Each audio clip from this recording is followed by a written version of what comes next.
Selector আর সিলেক্টরে এগুলোকে বলা হয় সিলেক্টর টিট। টিট, হ্যাঁ। আমার হাতে যে সিলেক্টরটা আছে এই সিলেক্টরটার একসাথে দুটো দাঁত এক জায়গায়, কিন্তু সব সিলেক্টরের একসাথে দুই দাঁত এক জায়গায় থাকে না। কোন সময় কিছুক্ষণ আগে জিজ্ঞেস করছিল যে এটা কিন্তু মেশিনের বাইরে থেকে দেখা যায় না, এটা মেশিনের সাথে আটকানো থাকে, যার জন্য এই মেশিনে ইচ্ছা করলে এই সিলেক্টরটা খোলা যায় না।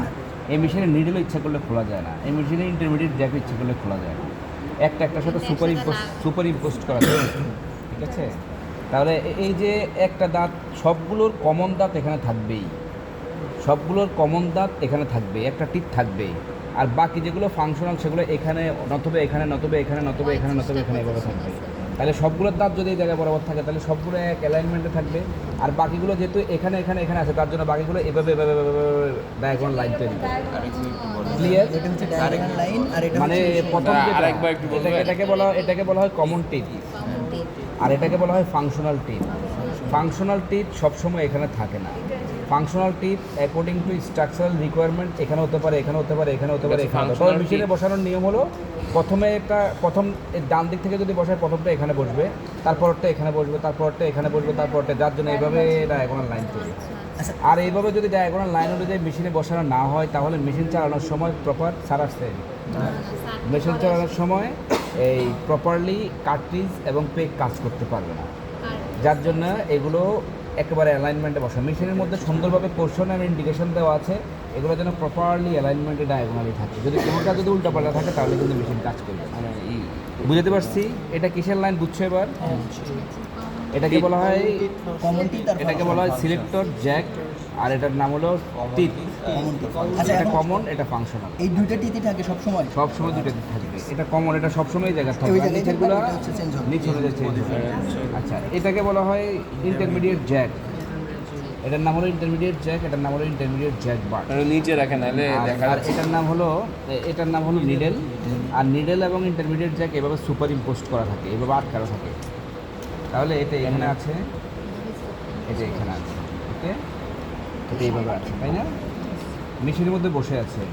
মেশিনের মধ্যে বসে আছে বলতে আমি একটা জিনিস বুঝাচ্ছি এই মুহূর্তে। মেশিনের এদিকে হলো ট্রিক, এদিকে এই পাশটাতে সিলিন্ডার চিন্তা করি, আর এদিকে বাইরের অংশ। তার মানে আমরা মেশিনের দিকে তাকালে এটা দেখবো, এটা দেখবো, আর এগুলো দেখবো, আর এটা মেশিনের ভিতরে ঢুকানো থাকবে। এটার কারণে এটার মধ্যে বিশেষ একটা ফাংশন কাজ আছে, যার জন্য এটা ওয়ান টাইপস অফ ফালকাম পয়েন্ট। তাহলে এটা হলো আমার, এটার পেগ প্লান সম্পর্কে একটু জানি। এটার নাম হলো আমাদের পেগ, আর এটা হলো পেগ, আর এটা হলো কার্ট্রিজ। এখান থেকে শুরু করে, হ্যাঁ, কার্ট্রিজ আছে না, ওই যে বন্দুকের মধ্যে কার্ট্রিজ থাকে না, এটা কার্ট্রিজ। পেগ সবসময় মেশিনে এভাবে বসে। যে কোনো লোক যদি এভাবে হাতে এভাবে ধরে, এর নিচের অংশটাকে, এটা নিচের যেদিকে এই যে লেখা আছে না অরিজিও, এভাবে যদি হয় তাহলে তো অরিজিও লেখা উল্টা। তার মানে এইভাবে ধরলে এটা অরিজিও লেখা ঠিক। তার মানে কীভাবে বসবে বুঝতে পারছি? এই যে, আচ্ছা, এবার এটার দিকে তাকালে আমি বুঝতে পারবো মেশিনটাকে ক্লকওয়াইজ ঘুরে না অ্যান্টি ক্লকওয়াইজ ঘুরে। কারণ এদিক থেকে যদি আসতে যায় তাহলে এই জায়গার মধ্যে ইনক্লাইন এরিয়া ধরতে পারবে না, এদিক দিয়ে আসার সময় সবগুলোর মাঠ ভেঙে যাবে। তার মানে এদিক দিয়ে তো উঠবে। তাহলে এখানে তাকায় বুঝো, বলো তো কোন দিকে ঘুরে মেশিন? ক্লকওয়াইজ না অ্যান্টি ক্লকওয়াইজ? ক্লকওয়াইজ। আচ্ছা, স্যার এদিকে একদম মেশিনের এদিক দিয়ে যদি পাস হতে যায়, এটা তো একেবারে স্ট্রেট অবস্থায় আছে, এদিক দিয়ে পাস হতে পারবে? কিন্তু এদিক দিয়ে তো পাস হওয়া সম্ভব, কারণ এদিকে ইনক্লাইন করে উপর দিকে উঁচু। তাহলে এদিক দিকে তাকালে বোঝা যাবে এটা ক্লকওয়াইজ না অ্যান্টি ক্লকওয়াইজ ঘুরে। আর এটা উল্টা এবং মানে সঠিকভাবে ধরার নিয়ম তো বললাম, অরিজিও লেখার ব্যাপারটা, এটা তো ক্লিয়ার। তাহলে এটা মেশিন এভাবে বসাই দিলাম, এইভাবে। তাহলে এইভাবে বসানো অবস্থায় মেশিন এভাবে ঘুরবে। আচ্ছা, এবার একটা ব্যাপারে আসি, সেটা হলো আমরা জানি যে একটা ভার্টিক্যাল ক্যামের উপর একটা ফিডার থাকে, তাই না? আর ফিডার থেকে সুতা যায়, তাহলে ক্যামটা দেওয়া এবার এদিকে। আচ্ছা, তাহলে এখানে কয়টা ভার্টিক্যাল লাইন আছে? দুটো। একটা ভার্টিক্যাল লাইন, তাই না? আচ্ছা, এই ভার্টিক্যাল লাইন এটার নিচে থাকবে একটা পেগ সহ কার্ট্রিজ নিচের দিকে। এর কারণে কিভাবে ঘুরে মেশিনটা? আমার হিসাব কি মিলতেছে? এই যে এটা হিসাব, মেশিনটা তো ক্লকওয়াইজ ঘুরে, তাই না? ক্লকওয়াইজ কোন দিকে? এদিক থেকে এদিকে না? তাহলে এদিক থেকে এদিকে ঘোরার সময় এটা হলো আমাদের ইনক্লাইন পোর্শনটা, এটা হলো ইনক্লাইন পোর্শনটা, এটা হলো আমাদের পেগ, আর এটা হলো কার্ট্রিজ। পেগ এখানে থাকে, এখানে এখানে এখানে এখানে সব জায়গার মধ্যে অ্যাকর্ডিং টু স্ট্রাকচারাল রিকোয়ারমেন্ট বসানো যায়। আচ্ছা, তাহলে আর ক্যামের নিচ আর এই বরাবর যে এখানে আছে ক্যামগুলো সম্পর্কে জানি, এটাকে বলা হয় ফিক্সড রাইজিং ক্যাম। ফিক্সড রাইজিং ক্যাম। ফিক্সড রাইজিং ক্যাম, এটা হলো অ্যাডজাস্টেবল স্টিচ ক্যাম। এটা অ্যাডজাস্ট করা কোনটা যায়। অ্যাডজাস্ট করা? এটা অ্যাডজাস্টেবল স্টিচ ক্যাম, ঠিক আছে। এই অ্যাডজাস্টেবল স্টিচ ক্যামটা অ্যাডজাস্ট করার সিস্টেম আছে। এই যে এই অংশটা আছে, এটাই কিন্তু নিচে নামানো যায়, উপরের দিকে আংশিক উঠানো যায়। এটাকে যদি নিচে নামিয়ে দিই তাহলে নিডেল ম্যাক্সিমাম কতটুকু নিচে নামবে, এখান দিয়ে তো নিচে দিয়ে পাস হয়, এখান দিয়ে নিডেলটা পাস হয় না। তাহলে এটাকে যদি আরও নিচে নামিয়ে দিই তাহলে নিডেল আরও নিচে দিয়ে পাস হবে, আরও উপরে উঠে দিলে আরও উপর দিয়ে পাস হবে। তাহলে উপরে এবং নিচে উঠে নামানোর উপর ভিত্তি করে যেহেতু স্টিচ ক্যামকে অ্যাডজাস্ট করা যায়, that's why called it stitch cam adjustable cam. এটা হলো ফিক্সড রেইজিং ক্যাম। ওকে, আচ্ছা।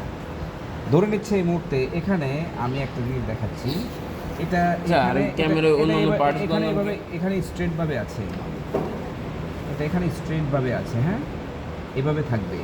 কারণ ট্রিকের মধ্যে যেহেতু এটা বসে আছে, তাহলে এই পিছের যে অবস্থাটা সেটা তো ট্রিকের অ্যালাইনমেন্ট অনুযায়ী থাকবে। কিন্তু এখানে যে জিনিসটা দেখা যাচ্ছে এটা কিন্তু বাড়তি, এটা অ্যালাইনমেন্টের সাথে মিলে না। তার মানে এখানে যে অংশটা আছে এটাকে পিছনে পুশ করার সিস্টেম আছে। এটা পিছনের দিকে, এই এরিয়াটুকু পিছন দিকে পুশ করা যাবে, আর এটা ফিক্স থাকবে। এটার এই অ্যালাইনমেন্ট ঠিক থাকবে সিলিন্ডারের মধ্যে, কিন্তু এটা ভিতরে প্রবেশ করতে পারে। তার মানে এখানে সিলিন্ডারের ডেপথ বেশি, এখানে সিলিন্ডারের ডেপথ কম। এতটুকু বোঝা যাচ্ছে? এখন আমার এদিক থেকে কন্টিনিউয়াসলি ঘোরা এই জিনিসটা যখন এই পেগের এই জায়গার মধ্যে যখন ধাক্কা লাগবে, এখানে যখন ধাক্কা লাগবে, ধাক্কা লাগার সাথে সাথে এটা এটা যখন ধাক্কা লাগার সাথে সাথে কিন্তু এটা এটাকে ধাক্কা দেওয়ার সাথে সাথে নিডেল থেকে কিন্তু ডিটাচ হয়ে যাবে। নিডেলের সাথে যদি ডিটাচ হয়ে যায় তাহলে নিডেলটা কি এখান থেকে ওঠার জন্য ওর কোনো অবস্থা তো পাবে না, তাই না? এটা যদি স্ট্রেট থাকে, সিলেক্টর ক্যামটা আসলে কোন জায়গাটাতে ধাক্কা দিবে? এই যে নিডেলের ট্র্যাক হলো এটা না, এটা হলো নিডেলের ট্র্যাক। আচ্ছা, এখন আমার কোশ্চেন হলো, এই যে নিডেলের ট্র্যাক, এই নিডেলটার এখানে কি এমন কোনো ট্র্যাক আছে যে নিডেলে বারটা দিয়ে উপর দিকে উঠতে পারে? উঠতে পারে না। তাহলে উপর দিকে উঠার ব্যাপারটা কিন্তু নিডেল মানে ক্ষমতার বাহিরে, কিন্তু উপরে এই লাইনটা কিন্তু এই বার দ্বারা ফলো হয়। তাহলে উপর দিকে উঠার ক্ষেত্রে সে কিন্তু কোনো কিছুর সাপোর্ট পায় না, কিন্তু উপর দিকে যাওয়ার ক্ষেত্রে কতটুকু লাইন সে অতিক্রম করবে, কোন দিক দিয়ে নামবে, সেটা কিন্তু এদিক দিয়ে নিয়ন্ত্রিত হয়। তাহলে উপর উঠার ব্যাপারটা নিয়ন্ত্রণ করবে কে? এটা আছে কোন জায়গায়? এটা আছে এখানে, এটা এখানে আছে, ঠিক আছে।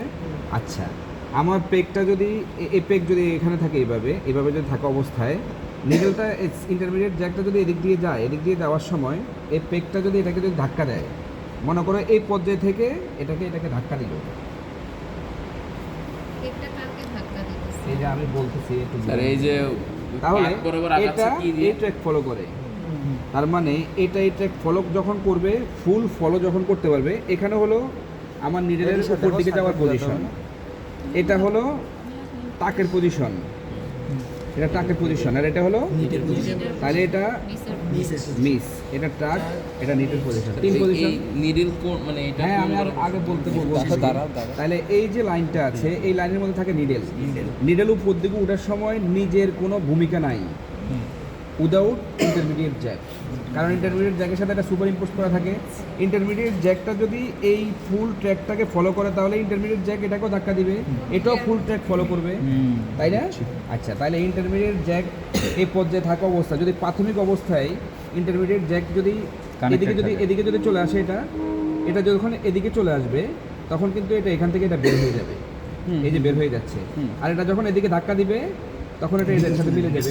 তাহলে এই যে ইন্টারমিডিয়েট সিলেক্টর জ্যাকেট টিপ যদি প্রাথমিক অবস্থায় যদি এখান দিয়ে যদি স্ট্রেটভাবে চলে আসে, এখানে যদি কোনো পেগ না থাকে, তাহলে এটাকে কেউ ধাক্কা দিবে। ধাক্কা না দেওয়ার কারণে এটা তো প্রপারলি ট্র্যাক অনুসরণ করে উপর দিকে যেতে থাকবে। আর যখন এখানে এবং এখানে কোনো জায়গার মধ্যে পেগ, প্রথম অবস্থায় বলি নিটের জন্য বলি, যদি এখানে এবং এখানে কোনো জায়গার মধ্যে কোনো পেগ বসানো না থাকে, তাহলে এই বরাবর যে টিপটা আছে সেই টিপটা স্মুথভাবে চলে যাবে এই পেগের উপর দিয়ে, কোনো ধাক্কা লাগবে না। না লাগার কারণে এই নিডেলটাকে যেহেতু সুপার ইম্পোজড অবস্থায় ইন্টারমিডিয়েট জ্যাক নিয়ন্ত্রণ করতেছে, তার জন্য ইন্টারমিডিয়েট জ্যাক স্মুথভাবে ট্র্যাকটা ফলো করে নিডেলকে নিট পর্যন্ত রাইজ করে নিয়ে যাবে, নিট করে দেবে। হ্যাঁ, স্যার যখন পড়াইছিল তখন একটা ওরে বাবা, ওটার সাথে এটা আপাতত পানি দিও না, একটু ধৈর্য ধরে ওই দাও, পার্টটা নাই। একটু ধৈর্য ধরো। ধাক্কা দিবে। আগে বেসিক এটা যখন খালি থাকবে, তখন এটাকে কেউ ধাক্কা দিবে না, না ধাক্কা দেওয়ার কারণে সুপার ইম্পোস্টের পরিবর্তন হবে না, যার ফলে এটা নিডেলকে একেবারে ম্যাক্সিমাম রাইজিং পর্যন্ত নিয়ে যাবে, নিকলুপ তৈরি করে নিচে নামবে। যদি এই দেখো এখানে যে পজিশনটা আছে এটা এটা এইভাবে থাকবে, হ্যাঁ এটা এখান থেকে এখান পর্যন্ত আসা পর্যন্ত, এই যে এখান থেকে যদি এখান পর্যন্ত পৌঁছাতে পারে তাহলে সে টাক পর্যন্ত আসতে পারলো। টাকের পরে যখন এটার সাথে ধাক্কা লাগবে তখন টাকের পরে থেকে ডিসএঙ্গেজ হয়ে যাবে না, ডিসএঙ্গেজ হয়ে যাওয়ার পরে কি হবে, লিড করতে পারবে না, টাক পর্যন্ত হবে, লিড পর্যন্ত হবে না। আর যদি প্রথমে এখানে বসাই দিই তাহলে মিস হয়ে যাবে। তার মানে পেগের এই জায়গায় যদি খালি থাকে তাহলে Lead নিট হবে। হবে, আর যদি পেগের এই জায়গায় খালি থাকে টাক টাক হবে। থাকে টাক হবে। আর যদি পেগ প্রথমে টাক বসাই দেই মিস হবে, বুঝতে পারছি। এখন যদি একটা ডিজাইন আঁকি তাহলে ডিজাইন স্যার আমার এখানে স্যার, স্যার একটু প্রবলেম একটা কোশ্চেন ছিল। কোশ্চেন ছিল স্যার। আমার কোশ্চেন হচ্ছে স্যার আপনি তো হচ্ছে এই সময় জিনিসটা বুঝছেন আলহামদুলিল্লাহ। স্যার, এখানে একটু ব্যাপার স্যার এখানে তো এটাতে ঠিক আছে, হ্যাঁ বললেন। আর হচ্ছে এখানে এটা যদি একটু এই পাশে পিছনে দেওয়া, তার মানে স্যার হচ্ছে এখানে মানে পিছনের কাছে এটা যে মানে পিছনে পুশ করা যাবে, পুশ করা যাবে। স্যার। তো এরপরে হচ্ছে পেক আমি দেখাচ্ছি, এই যে দেখাচ্ছি, যেমন এই যে প্রথমে যদি থাকে, হ্যাঁ তাহলে এটা এভাবে ধাক্কা দেওয়ার সাথে সাথে এটা সুপার ইম্পোজ থেকে সরে যাবে। হ্যাঁ হ্যাঁ হ্যাঁ আর যদি প্রথমে না থেকে যদি এই পর্যায়ে এসে হ্যাঁ এই পর্যায়ে যদি আসে, এখানে যদি ধাক্কা লাগে এই পর্যায়ে এসে, এটা তো প্রথম দিকে, হ্যাঁ। এই যে এখানে যদি দিয়ে দেই তাহলে প্রথমে ধাক্কা লেগে সুপার ইম্পোজ থেকে সরে যাবে, এটার গার্ড দুইটার জন্য কি পাবে দুইটা না। দুইটা কার্টেজ থাকে। স্যার এটাই স্যার ক্লিয়ার দেবো স্যার। আমার কথা স্যার পেগের সব হিসাবে স্যার বুঝলাম। আমাদের স্যার এটা তো হচ্ছে কমন টিপ ফাংশনাল টিপ না। আমি স্যার বুঝতে চাচ্ছি যে এখানে যে সিলেক্টর যে ক্যাম আছে, এই সিলেক্টর ক্যামটা কি আসলে পেগকে কি ধাক্কা দিচ্ছে, নাকি স্যার এই পেগটাই ডিরেক্ট এখানে ধাক্কা দিচ্ছে? পেগটা স্টেশনারি, হ্যাঁ পেগটা বসে আছে, হ্যাঁ এই পেগের এই সিলিন্ডারটা এভাবে রোটেট করতেছে। ও যখন এই পেগটার এই টিপটা এখানে এসে, এই যে আমাদের সিলেক্টর জ্যাকেট টিপ যখন এটার সাথে আঘাত লাগবে তখন এটা দূরে এভাবে সরে যাবে, হ্যাঁ। দূরে সরে যাওয়ার সাথে সাথে কিন্তু এগুলাকে ও। এখান থেকে ডিটাচ করে ফেলবে। স্যার তার মানে আমাদের এইটা তাহলে এখানে কোনো কাজ নেই আপাতত স্যার, আমাদের এই মেশিনে যে সিলেক্টর ক্যামটার স্যার, না ওই তো নিডিলকে উপরে উঠাচ্ছে এই স্যার এই যে সিলেক্টর ক্যামটা। এখানে নিডেলের উপর ওঠার ক্ষেত্রে না স্যার আমি নিজস্ব- এই পার্টটুকুর কথা বলছি স্যার, এই পার্টটুকুর কথা বলছি, সিলেক্টর ক্যামের এই পার্টটুকুর কথা বলছি স্যার। আপনি যেটা বলছেন না, এটাই তো মূল ফাংশনাল পার্ট, এটাই মূল ফাংশনাল। এটাই মূল ফাংশনাল পার্ট, এটা দ্বারাই সব কিছু নিয়ন্ত্রিত হয়, এটা দ্বারাই। ওইটাই হচ্ছে ওইটাই সরাসরি টিটার হ্যাঁ, সাথে ওটাই। মিশে স্যার, যাবে। এটা তার মানে question- এই নিডেলটা তো কখন ট্র্যাক ফলো করবে, কখন ট্র্যাক ফলো করবে না, সেটা নিয়ন্ত্রিত হচ্ছে এটা দ্বারা। যখন এখানে যদি খালি থাকে, খালি থাকলে সুপার ইম্পোজ করা নিডেল এবং ইন্টারমিডিয়েট জ্যাক, এই ট্র্যাকটা যেহেতু ইন্টারমিডিয়েট জ্যাক ফলো করতেছে, এই ট্র্যাকটা পুরো মিস টাক তারপর নিট পর্যন্ত পৌঁছে যাবে কোনো রকম ঝামেলা ছাড়া, প্রতিবন্ধকতা ছাড়া। আর যখনই এই পেগের সাথে ধাক্কা লাগবে, ধাক্কা লাগার সাথে সাথে তো এটা থেকে ডিটাচ করে দিবে। যদি প্রথমেই যদি একেবারে খালি থাকে নিট হয়, যদি এখানে এসে ধাক্কা লাগে, এখানে এসে ধাক্কা লাগে, এই পয়েন্টে যদি রেখে দেই তাহলে মিস। আর যদি এখানে থাকে তাহলে টাক পর্যন্ত পৌঁছালো, টাকের পরে ডিটাচ হলো, টাক লুপ হবে। আর যদি একেবারে প্রথমে বসাই দিই এটার মতো, তাহলে প্রথমে মিস হয়ে যাবে। তার মানে এই নিডেলটা কোন সময় কোন লুপ তৈরি করবে সেটা কিন্তু নির্ধারণ করতেছে এটা। একটা কোশ্চেন আছে আমার, এই যে এটা হচ্ছে এইভাবে যখন বাটে এসে এখানে করে তখন এটাকে পুশ করে ডিটাচ করে। এখন এইটা দিয়ে যদি হয় তাহলে এটার কাজ কি? মানে আমি দুইটা সেটা তো বাটে। বললাম রে ভাই, এটা এখানে এটা দুটো পোর্শন থাকে। যদি শুধুমাত্র সব জায়গায় নিট থাকে, একটা কোর্সের মধ্যে যদি শুধু নিট থাকে, অল নিট, তাহলে শুধু উপরে আমরা কাজ করি। আর যদি একটা কোর্সের মধ্যে ভ্যারাইটি থাকে, নিট টাক মিস, তাহলে এই পুরো বডিতে করা লাগে। নিটের জন্য শুধু উপরে, নিট আর মিসের জন্য শুধু উপরে কাজ করলেই হয়, ঠিক আছে। আর যদি দুই এতে করতে হয় তাহলে এখানে 3 লাখের মধ্যে হয়ে যায়। আশা করি বুঝে গেছে। আমি স্যার পুরোটাই বুঝছি লাস্টের ক্লাসে। আমাকে এই পেগটা কি এই যে ফাংশনালে ধাক্কা দিবে না কমনে ধাক্কা? ফাংশনালে কাজ করা যায়, কমনও কাজ করা যায়। বুঝছি স্যার, ক্লিয়ার।